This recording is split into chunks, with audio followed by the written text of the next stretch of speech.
Hey everyone, so today I want to talk about the different positions you can have and what it takes to work wardrobe.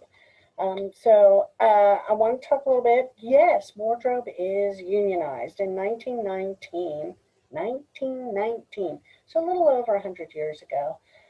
The Wardrobe Attendants Union was organized. In 1942, they became part of IATSE, the International Association of Theatrical Stage Employees, and they dropped the word attendant, and so it became the Wardrobe Union. Uh, there are several different ways that you can end up in wardrobe. Things that they look for is your education. Do you have education in theater, in fashion design, or anything costume related? What is your experience in regional theater, community theater, summer stock theater, off-Broadway, theme parks, any of the costume shops, non-union films? Do you have experience with shooting commercials? And what area of wardrobe? Are you a supervisor? Are you a dresser? Are you a stitcher? Are you involved in crafts like dyeing, painting, hat making? And they look at all of the special skills that you might have. It costs $1,000 to join the union, and your yearly dues are only $248 a year, plus 2% of your gross salary when you are working. So automatically, when the producer writes your check, just like taking out Social Security and income tax, they take out the 2% and send that to the union. That is how unions are able to pay you unemployment when you're not working, is you're getting back the 2% that you stashed away when you were working. Okay, so let's talk about the three major different jobs that you can have. So here at SFA, we have a wardrobe master and a wardrobe crew. But I want to talk a little bit about how all three of those are a little bit different. In reality, there's the wardrobe master, and then some places call it wardrobe crew or the day crew, and then the dressers, which are sometimes part of the wardrobe crew, sometimes they are not part of the crew. So let's start with the wardrobe master. Okay, the wardrobe master is like the stage manager of costumes. Okay, they are responsible for everything in costume land from first dress to strike. Everything that happens backstage or in the dressing rooms that is regarding costumes is the responsibility of the wardrobe master. They are the person that communicates with the stage manager, and the stage manager communicates back to them. So it's really important that they have a calm and professional demeanor. So they might need to go to the stage manager and say something like, we're having an issue with wigs. House is going to have to hold about 5 minutes before the actors will be ready to be on stage. And then the stage manager and the wardrobe master will sit down after the show and discuss, do we need to make a change? Do we need to call the crew earlier so that doesn't happen again? Those kinds of things. It's really important that everybody working on the show has read the script at some point, so you know what's coming. They're usually the person who works with the assistant stage manager in timing how long it takes for costume changes to happen. So if you've got somebody who goes off stage and has 20 minutes to change their clothes, or if you have someone who goes off stage and has a minute and 29 seconds to change their clothes.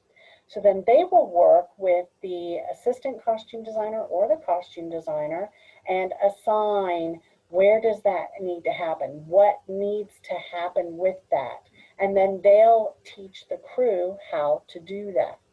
Generally speaking, they supervise the preparation of dressing cards, which we'll discuss later in the semester, and the costume check sheets. Those are the sheets where you check in, are the clothes there at the beginning of the night? Are the clothes still there at the end of the night? And that's how you know something didn't get left backstage. Sometimes it is not unusual when someone's changing their clothes really fast for something to fall on the floor. And then it gets kicked by the next person who walks by. And next thing you know, you're missing somebody's left shoe. And it turns out it got kicked under the platforming that is making the stage that the actors are acting on. But if you have your check sheets, then you look for the shoe that night, not the next night when the actor needs their shoe to put on. Okay, so that's really what's important about check sheets. The wardrobe master also coordinates all the care of the clothing. They manage and supervise a crew, so there's a whole lot about being in charge and how to supervise other people that goes into this position. On Broadway, you're called the wardrobe supervisor. They're usually responsible in some way for keys to different things, whether it's the key to get into the building, the key to get into the laundry room, those kinds of things. They need to ensure that there's always crew available for any actor that needs it. And they coordinate the maintenance of the clothing. So that's all, not just laundry, but it's also the care of the clothing. What can be washed, what needs to be hand washed or machine washed, how often does it need to be washed, does it have to be dry cleaned, when do we have time to get it dry cleaned, because not everything has time. There have been tours that come through and the wardrobe master's like, well, we have 3 days off next week, so that's when we're getting everything dry cleaned. Until then, they have to just, there's a dry cleaning fluid that we spray on clothes that will help keep them clean. And you'll learn all about that when we get into laundry. And then if something's torn, if a hem needs repair, a zipper needs repair, a button got lost, they're the person who says, oh, this needs to happen. I need to schedule somebody to work to do that. And then, of course, they're in charge of strike. They make sure that strike happens in a professional and timely manner. So those are the basic jobs of a wardrobe master or wardrobe supervisor. Okay, let's talk about day crew specifically. So a wardrobe or day crew. Okay, these are sometimes called day workers. All right, this is usually the first job you get when you go to New York and you say, I want to do this. Okay, I never did this. I can honestly say I never did this, but I have several friends who did. They said they moved to New York, they got their apartment in Brooklyn, they're sharing with 10 people. And what you do is during the day, you go backstage, like between 9 and 11 in the morning. You go to the backstage door, you knock on the door, and you ask to speak to the wardrobe supervisor. And the wardrobe supervisor says yes, you hand him your resume, and you say, I'm new to town, this is who recommended me, hopefully you know somebody in common, and you say, I wanted to let you know I'm available. And a week later, possibly, if they have an opening, they call you and say, look, we have somebody going on vacation, are you available for day work? Day work might be from 11 to 3. Okay, so you're going to work 11 to 3. You show up at the theater, and the day crew are the people who make sure the wash gets finished. So if it was in the washer, does it hang dry? Does it go in the dryer? Does the button need to be changed? Does the shoelace about to break and you need to put new shoelaces in the shoes? So they're the people who do that super maintenance during the day. If you're hired just as a dresser, you don't work during the day. You show up at night. Okay, so they're the people who work during the day and make sure that all of that is ready to go for when everybody comes to do the show at night. Okay, now at SFA, we just have the term wardrobe crew. So our people who work as dressers also alternate coming in during the day to work on the show. So somebody has to come in and put the wash in the dryer, and someone else has to come in and take the wash out of the dryer, iron it, and move it to the dressing rooms. So we just call it wardrobe crew because it covers both day crew work and dressers. But let's talk specifically about what it means to be a dresser. Okay, again, it's still really important that dressers read the script so they know what it is that they're going to be working on. And it's also really good if there's some form of crew view. So in almost every theater I've ever worked at, there's an opportunity for the crew, and that includes dressers, to see the show before it goes into tack. Now, a lot of times dressers are lucky because they don't have to be at tack. They can watch a final tack run. So they get to see the show with finished scenery, finished lighting, and finished sound. The only thing they don't get to see on stage are the costumes. Okay? So as a dresser, it's really important that you be a calm person. because if you get frantic, the actors are going to pick up on that, and that is not necessarily good for their performance. So it's really important that you find it possible to remain calm and be professional with the performers that you're caring for, because really our dressers take care of their actors. Okay, you are assisting the performers when they get dressed in the dressing room. If they have a costume that needs to be zipped up the back or laced or something that's difficult to put on by yourself, and any of the fast changes that might need to be done. One of the fun things about fast changes is getting light backstage. And so a lot of dressers will keep pockets full of what we call bite lights. Those are the little tiny flashlights that when you squeeze them, they light up. Because what dressers do, you're not supposed to talk backstage, right? So dressers will hold those in their teeth. And when they need a light, they'll bite down on that light. And then the light is shining, because it's from their mouth, exactly where their eyes are looking. So if you're trying to tie somebody's shoes in the dark, you can bite down and you can see what you're doing, right? Now, it'll be interesting to find out, now that we're in the great pandemic of 2020, how that might change. You don't want to use headlamps, because if you turn and look at something else, your light is going to shine someplace else. I have known some people who use finger flashlights, but again, you have to take the time to turn that off and on while you're working with it, and sometimes it's shining where your finger is, but that isn't necessarily what you need to see the big picture of.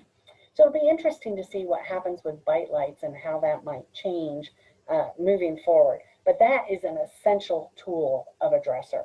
You'll find that dressers often wear aprons and have scissors and bobby pins and safety pins, and always something to write with and something to write on, because it's really important that they note down anything that the day crew needs to take care of.